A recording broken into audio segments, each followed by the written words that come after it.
بسم اللہ الرحمن الرحیم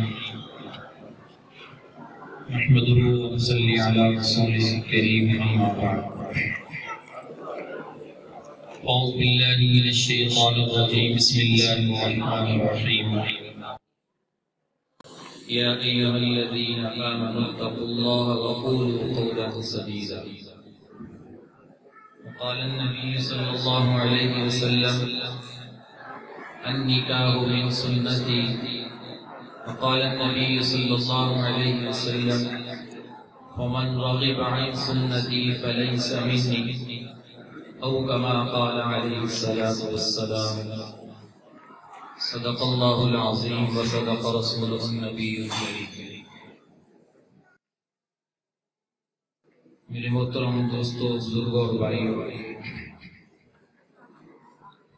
اور میری عزت مائیں اور بہنیں، جو بھی میری آواز کو سماعت فرما رہے ہیں، آج کی یہ تقریب ولیمے کی تقریب ہے، تو سب سے پہلے میری گزارش ہے خواتین سے بھی اور مرد حضرات سے بھی کہ اللہ اس کے رسول کی چند باتیں آپ کے سامنے عرض کرنی ہے۔ ہم اللہ اس کے رسول کی باتوں کے ادب اور احترام میں اپنی آوازیں بند کر لیں اور خاموشی سے اللہ اس کے رسول کی بات کو سنیں۔ سب سے پہلے میں ڈاکٹر صاحب کو اور ان کے بیٹے کو مبارکباد دیتا ہوں۔ اللہ پاک ان کے اس نکاح میں برکت نصیب فرمائے اور بھلائی کے ساتھ انہیں آپس میں جمع فرمائے اور ہمیشہ کے لیے آپس میں محبت اور تعلق پیدا فرمائے۔ اور دوسری ڈاکٹر صاحب کو یہ مبارکباد ہے کہ انہوں نے ماشاءاللہ اپنے ولیمے کی تقریب کا آغاز اللہ کے قرآن سے کیا اور اللہ اور اس کے رسول کی بات سے کیا۔ یہ بڑی خوشی کی بات ہے کہ ولیمے کی تقریب میں اللہ اور اس کے رسول کی بات کی، وگرنہ ہماری آج کل کے معاشرے میں جو تقریبات ہیں وہ تو اللہ کی نافرمانی سے ہو رہی ہے۔ پوری تقریبات میں کھلے عام اللہ اور اس کے رسول کے احکامات سے بغاوت ہے۔ تو اس بات کے لیے مبارکباد کے مستحق ہیں کہ انہوں نے اپنے بیٹے کے ولیمے کی تقریب اللہ کے قرآن سے شروع کی۔ اللہ پاک ہر مسلمان کو ایسے اچھے اعمال کرنے کی توفیق عطا فرمائے۔ تو میرے بھائیوں، نبی صلی اللہ علیہ وسلم نے ایمان والوں کو تلقین فرمایا کہ جب نکاح ہو اس نکاح سے پہلے ایک خطبہ پڑھا جائے۔ اس خطبے کے اندر آپ صلی اللہ علیہ وسلم نے ایمان والوں کو تاکید فرمائی کہ 3 آیات کی تلاوت کی۔ فقہا لکھتے ہیں کہ نکاح کے خطبے کے اندر 3 آیات کی تلاوت کرنا مسنون ہے، اللہ کے نبی کی سنت۔ یا ایھا الناس اتقوا ربکم الذی خلقکم من نفس واحدۃ وخلق منها زوجها وبث منهما رجالا كثيرا ونساء واتقوا الله الذي تساءلون به والارحام۔ دوسری آیت یا ایھا الذین آمنوا اتقوا اللہ حق تقاته ولا تموتن الا وانتم مسلمون۔ تیسری آیت یا ایھا الذین آمنوا اتقوا اللہ وقولوا قولا سدیدا۔ 3 آیات نکاح کے خطبے میں پڑھنا مسنون ہے۔ ہم آئے دن نکاح کا خطبہ سنتے ہیں، مولوی صاحب پڑھتے ہیں، لیکن ایمان والوں کی توجہ اس بات کی طرف نہیں جاتی کہ ان آیات میں ایمان والوں کو اللہ رب العزت کیا فرمائے۔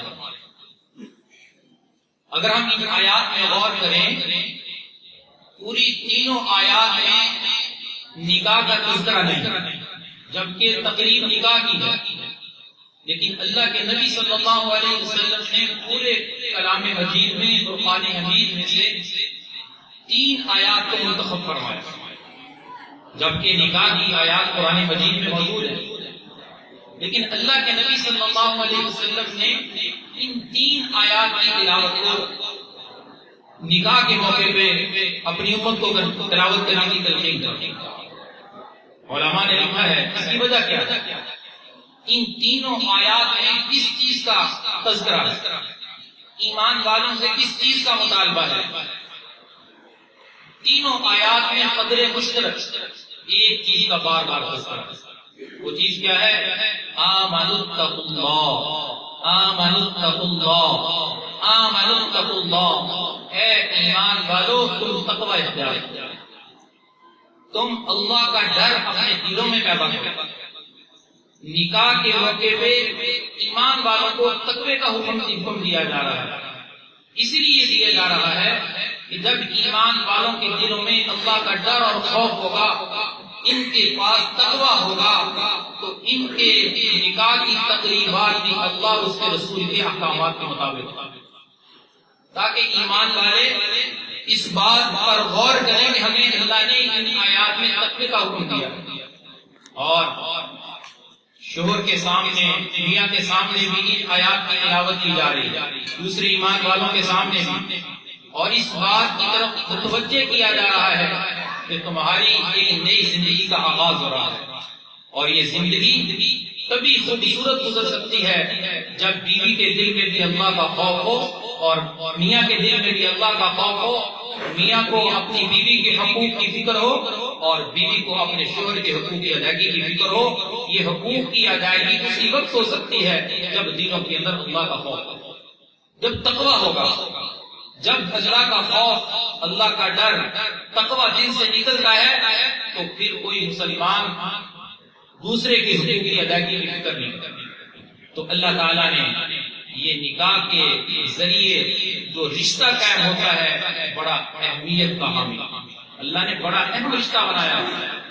قرآن مجید میں اللہ تعالیٰ نے مختلف چیزوں کو اپنی نشانی قرار دیا۔ وَمِنْ آيَاتِهِ أَنْ تَقُومَ السَّمَاءُ، آسمان کا قائم ہونا میری نشانی ہے۔ وَمِنْ آيَاتِهِ مَنَامُكُمْ، نیند کا ہونا یہ میری نشانی میں سے ہے۔ وَمِنْ آيَاتِهِ خَلْقُ السَّمَاوَاتِ وَالْأَرْضِ، زمین و آسمان کا بن جانا یہ اللہ کی نشانیوں میں سے ہے۔ تو اللہ نے پورے قرآن میں کسی رشتے کو اپنی نشانی قرار دی، کسی رشتے کو، ماں باپ، بہن بھائی کا رشتہ، باپ بیٹی کا رشتہ، اگر اللہ نے قرآن مجید میں کسی رشتے کو اپنی نشانی اور علامت قرار دیا ہے، فرمایا ہوا وَمِنْ آيَاتِهِ أَزْوَاجُكُمْ أَزْوَاجًا لِتَسْكُنُوا إِلَيْهَا، یہ میاں اور بیوی کا جو رشتہ ہے یہ میری نشانیوں میں سے نشانی ہے۔ اتنی اہمیت کا حامل کہ جب اللہ نے رشتوں کو پیدا فرمانا شروع کیا، سب سے پہلا جو رشتہ اللہ نے بنایا وہ میاں بیوی کا رشتہ۔ سیدنا آدم علیہ السلام 40 سال تک ان کے پتلے کو اور ان کی روح کو ڈال کر اللہ نے 40 سال بنایا۔ 40 سال کے بعد اللہ نے حضرت حوا کو پیدا کیا۔ تو سب سے پہلا رشتہ جو قائم ہوا اس کائنات میں وہ میاں بیوی کا رشتہ، اہمیت کا حامل ہے، اور اللہ نے اسے اپنی نعمت قرار دیا۔ فَجَعَلَهُ نَسَبًا وَصِهْرًا، اللہ تعالیٰ ارشاد فرما رہے ہیں کہ دامادی کا جو رشتہ ہے یہ ہماری نعمت ہے اور اللہ کی نشانی ہے، اور فرمایا کہ رشتہ معمولی نہیں ہے، یہ رشتہ بڑی اہمیت کا حامل ہے۔ ایک لفظ سے جڑ جاتا ہے اور ایک لفظ سے ٹوٹ جاتا ہے۔ جتنی کوئی چیز قیمتی ہوتی ہے نیچے گرے اور فوراً ٹوٹ جاتی ہے، تو یہ رشتہ بھی بڑا اہم ہے، اور جوڑنے کے لیے بھی ایک لفظ ہے اور توڑنے کے لیے بھی ایک ہی لفظ ہے۔ تو اس لیے کوئی رشتہ ٹوٹ نہیں سکتا۔ باپ کہہ دے اپنے بیٹے کو کہ میرا بیٹا نہیں ہے، بیٹا ختم نہیں ہو سکتا۔ باپ بیٹا اپنے باپ سے کہہ دے آج کے بعد تو میرا باپ نہیں ہے، نہیں ختم ہو سکتا رشتہ۔ بھائی اپنی بہن سے کہہ دے آج کے بعد تو میری بہن نہیں ہے، رشتہ نہیں ختم ہو سکتا۔ لیکن یہ رشتہ اتنا نازک ہے، اتنا نازک کہ یہ ایک لفظ سے ٹوٹ جائے۔ تو ہمیں چاہیے کہ ہم ان رشتوں کو نبھائیں، اور کون نبھائے گا؟ جس کے دل میں تقویٰ ہوگا، جس کے دل میں اللہ کا خوف ہوگا۔ تو ہمارا ہر عمل جب نبی پاک صلی اللہ علیہ وسلم کی سنت کے مطابق ہوگا، طریقے کے مطابق ہوگا، ہمارے ہر عمل میں خوبصورتی پیدا ہو جائے گی۔ تو آج کی تقریب کے اس عنوان سے ہمیں ایک پیغام ملتا ہے، ہمیں ایک دعوت ملتی ہے ہمیں ایک سبق ملتا ہے کہ جب بھی ہم کوئی عمل کرنے لگے تو ہم اس میں اللہ کے نبی صلی اللہ علیہ وسلم کے عمل کو دیکھیں کہ میرے محبوب کا کیا طریقہ ہے، میرے محبوب کی بیٹی کی شادی کیسی ہے، میرے محبوب کی تقریب کیسی ہے، سیدنا ابوبکر صدیق رضی اللہ تعالیٰ عنہ کی تقریب کیسی، انہوں نے بھی نکاح فرمائے، انہوں نے بھی ولیمے کیے، لیکن اگر آج کا مسلمان نبی پاک صلی اللہ علیہ وسلم کی سنت کو اپنا لے، خدا کی قسم گھروں کے اندر جو آج بے سکونیاں ہیں، لڑائی جھگڑے ہیں، وہ اللہ کے نبی کی سنت پر عمل کرنے کی وجہ سے ختم ہو جاتا ہے۔ آج اللہ کے احکامات سے اور اللہ کے رسول کے احکامات سے بغاوت، اس لیے گھروں کے سکون تباہ ہو گئے، برباد ہو گئے۔ اور اللہ تعالیٰ خود قرآن مجید میں فرماتے ہیں وَمَا أَصَابَكُم مِّن مُّصِيبَةٍ فَبِمَا كَسَبَتْ أَيْدِيكُمْ، تمہارے اوپر جو مصیبت آتی ہے یہ تمہارے عملوں کا نتیجہ ہے۔ اس لیے اس موقع کے اوپر مرد کو چاہیے کہ اپنی بیوی کے حقوق کا خیال رکھے، بیوی کو چاہیے اپنے شوہر کے حقوق کا خیال رکھے، دونوں کے اوپر اللہ نے دونوں کے حقوق کو فرض قرار دیا۔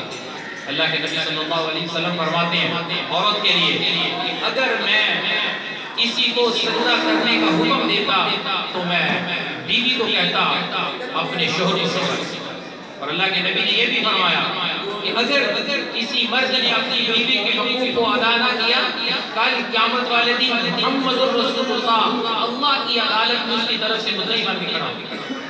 دونوں طرف کے حقوق اللہ کے نبی نے بتا دیا۔ آج ہم اپنی اعمال تو کرتے ہیں، کام کرتے ہیں، پروگرام کرتے ہیں، لیکن کوئی نہیں کوئی زحمت کرتا کہ میں اپنے جس زندگی کا میں آغاز کر رہا ہوں میں کسی سے جا کر پوچھ لوں کہ میرے اوپر کیا احکام لاگو ہوگا، میری زندگی کیسے گزرے گی، اللہ کا میرے لیے کیا ہوگا، اللہ کا رسول کا میرے لیے کیا ہوگا۔ آج کی تقریب میں عزم کر کے جائیں کہ ہم جو عمل کریں گے سب سے پہلے اس عمل کے بارے میں محمد الرسول اللہ صلی اللہ علیہ وسلم کے طریقے کو سیکھیں گے کہ میرے محبوب نے کیسے کیا۔ اللہ کے نبی کی زندگی اس روئے زمین پر سب سے زیادہ خوبصورت ہے، اس کا اعتراف صرف مسلم نہیں کرتا، غیر مسلم مورخین نے اس بات کا اعتراف کیا ہے کہ سب سے زیادہ خوبصورت زندگی گزارنے والے اس روئے زمین پر محمد الرسول اللہ صلی اللہ علیہ وسلم۔ جب آپ کی زندگی خوبصورت اور آپ کا عمل بھی خوبصورت، اللہ کے نبی صلی اللہ علیہ وسلم نے عورت کے لیے مختصر سا نصاب بتایا جنت میں جانے کے لیے۔ فرمایا جو عورت اپنے شوہر کی اطاعت کر لے اور 5 وقت کی نماز کا اہتمام کر لے، جنت کے جس دروازے سے جائے جنت داخل ہوگا۔ مختصر سا مثال۔ میری بہنیں مائیں بات سن رہی ہیں، نماز کا اہتمام کریں اور شوہر کے حقوق کی ادائیگی کریں، انشاءاللہ اس عمل کی وجہ سے اللہ ہمیں جنت نصیب فرمائے گا۔ اللہ ہمیں ان چند باتوں کے اوپر عمل کی توفیق عطا فرمائے۔ وآخر دعوانا الحمدللہ۔